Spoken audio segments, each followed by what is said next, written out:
Hey there, fellow designers. Welcome back to another exciting tutorial. Today we're diving into the world of right angle couplers and learning how to design them using Onshape.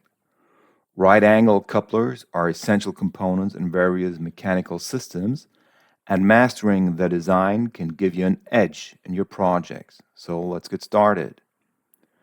Before we jump into the design process, let's take a moment to understand what right angle couplers are and their applications. Right angle couplers are mechanical components that transmit motion or force between two shafts at a 90-degree angle. They're commonly used in gearboxes, conveyors, and other machinery where space constraints or specific design requirements call for a 90-degree angle connection. Now that we have a basic understanding of right angle couplers, let's set up our Onshape environment. So I get this empty part studio and we'll start with a sketch on the top plane. Press N, normal view to that. P, hide those planes. L, Q to make a construction line from the origin. Dimension that D, 88. And go into the slot command here. And dimension that diameter with 44. And let's draw one line at an angle here. Connect that with I to the origin here. And give that a 45-degree angle. That's it for the first sketch. We go into the extrude. Take that region here. We'll turn that around. Go to the bottom 8 millimeters. And we got part 1. I'll rename that base. And give that a light gray appearance. Let's keep that, make that sketch visible again. Go into the plane creation command, plane point. Take that point and that right plane, and then start a sketch on that plane. Press N. I'll go into isometric so you see what I'm doing.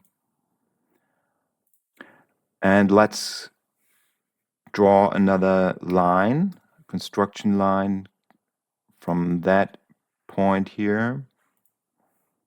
Dimension that with 66.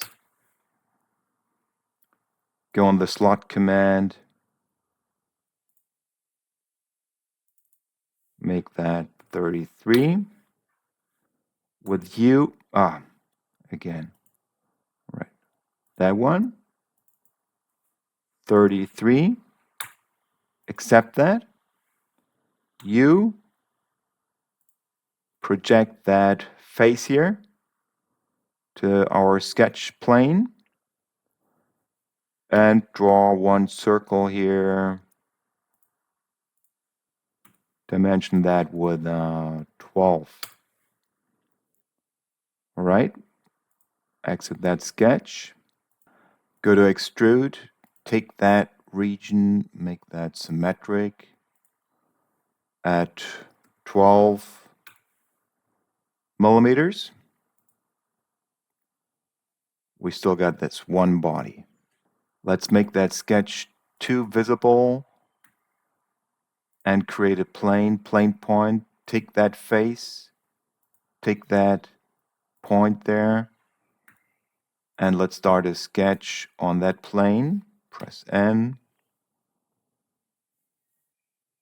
I'll hide those sketches for now here. I go into isometric again, hide that plane. I'm working on that.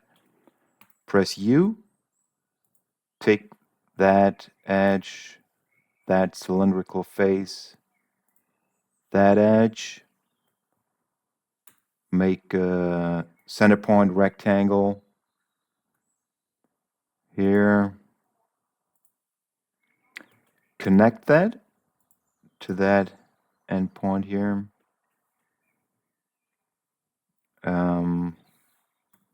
We want that to be on the same level.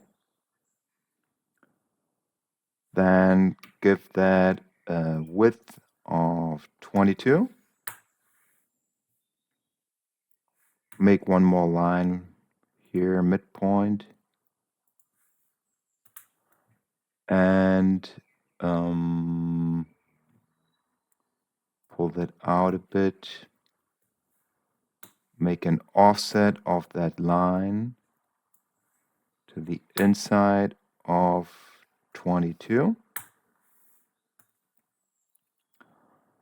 And make a midpoint relationship between that point and that line. Fully defined sketch and one circle in the center, 12 millimeters. Make that maybe with a construction geometry line.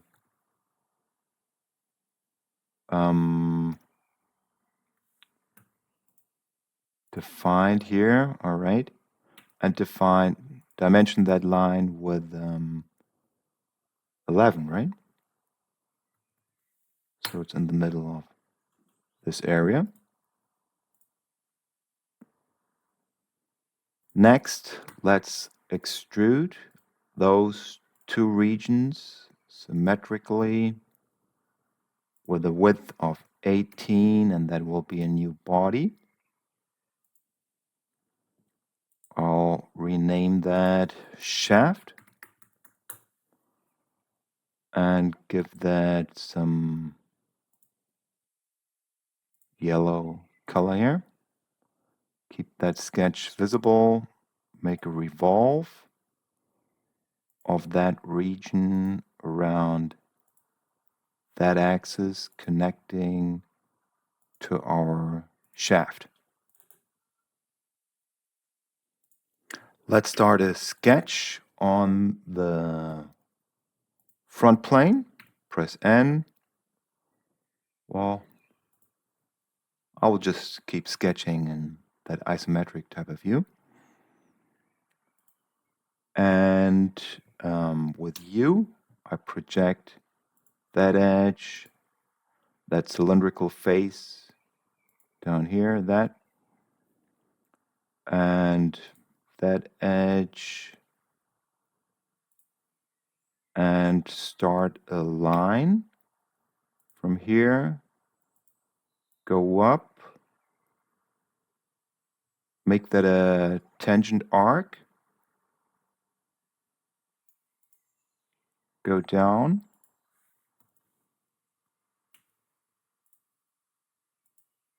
draw a circle here, another one over here, pull that up, offset that line with 4 millimeters, draw a midpoint line going up there, dimension that inner circle with a 12, and give that a height of 16, and give that a vertical relationship between those 2 points. Sketch is fully defined. I exit that and start at the bottom, revolve that region around that axis, a new body. Keep that sketch visible. Call that part pin. Make an extrusion of those 3 faces, symmetric and 22. And adding to what we got here, to our shaft. Okay. Sketch is still visible. I'll change the color with that, maybe a little lighter here to something like that. And go back into the extrude. Hide that for a moment to pick those two regions. Symmetric, remove of our pin. But the depth will be 12 millimeters. All right. Then let's model that bearing from that same sketch. Take that region, new body, symmetric, 12. All right. Part 4. Bearing. Added appearance, something like that. And another extrude of that inner circle, symmetric again, and 22, adding to our body. All right, we got that. Let's mirror our base here. Mirror, part mirror, that one. Mirror plane is that. Okay, and start a sketch on this face. A circle at the origin, dimension that with 16. Extrude that circle, adding to our base with 108. Now define a plane point. I take that face and this center point here of our bearing of that sketch. Accept that. And start a sketch on that plane. With U, I project that edge. I offset that edge with 6 millimeters and draw a 2-point rectangle from the origin here up to here. Dimension the width. Oops. I dimension the width with 4 millimeters and the length with 66. And that's it. I go into the extrude, take those two regions, make that a symmetric extrude, a new body with 28 millimeters. Okay. This one we're going to call coupler and give that maybe something like that appearance. Make that sketch visible again. Go into the revolve. Take that region, take that axis, adding to our coupler. Hide that plane number 3 here. And we need to cut that out of our bearing, so we go into the Boolean. Subtract. Tool is our coupler. We keep the tools, and that's where we're going to take it from. Let's make a revolve of that shaft. So I go into the circular pattern of a feature. This is the feature. This is the axis. I just want 290. Turn that around. Accept that. We're pretty much done with the design process. Now let's make our part or group of parts look a little nicer. I take that edge, pull that out, 33. I'll make a chamfer at that base, 6 millimeters. Yeah. I hide all sketches here. No. Go into the fillet, full round. Take that face, take that one, and there. Okay. Maybe we want to fillet some more edges with 1 millimeter. I take a couple of edges here.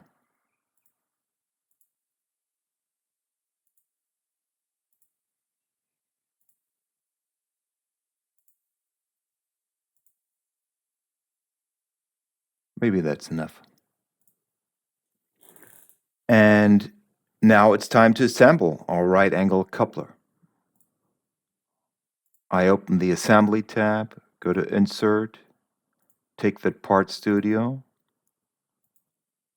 make a right click on the base, fix that, and pull things apart.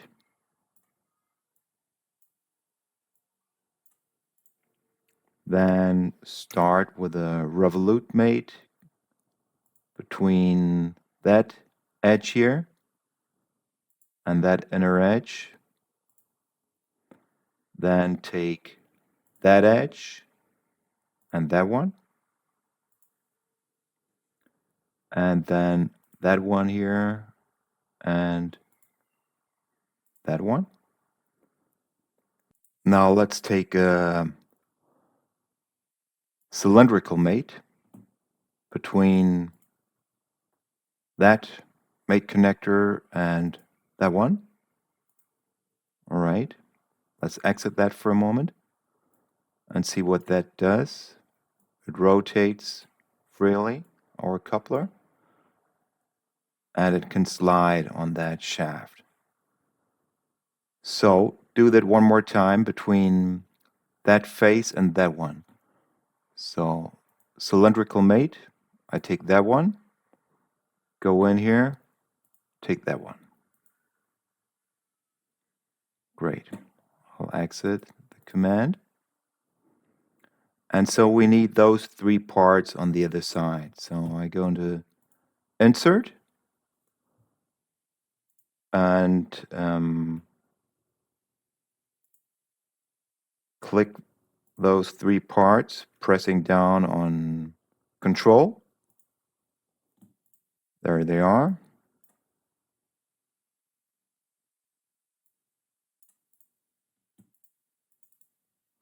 And so let's repeat those mates, those revolute mates.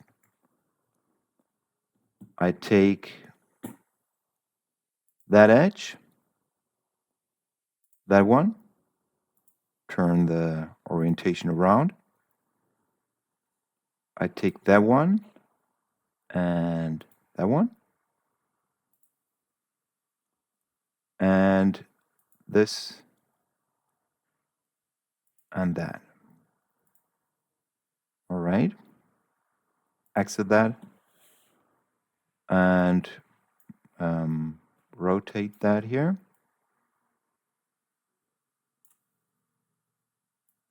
I can double click really and rotate that like this. And now let's make one more cylindrical mate.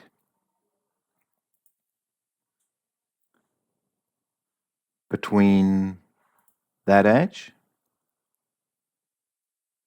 and pressing down the shift button, I can select that one, accept that, exit everything, So there we have our assembly, and now let's see how that moves. I go to the revolute 1, go to animate, press play button, and there it is. We got that reciprocate playback type. We can go to loop as well. If that's too slow, we can change the speed to 120 maybe. And that's it, folks. You've successfully designed and assembled a right angle coupler using Onshape. I hope this tutorial has been helpful and that you can apply these techniques to your projects. Don't forget to like, comment, and subscribe for more Cadmus tutorials. I will post a link to this file in the comments section. Until next time, happy designing.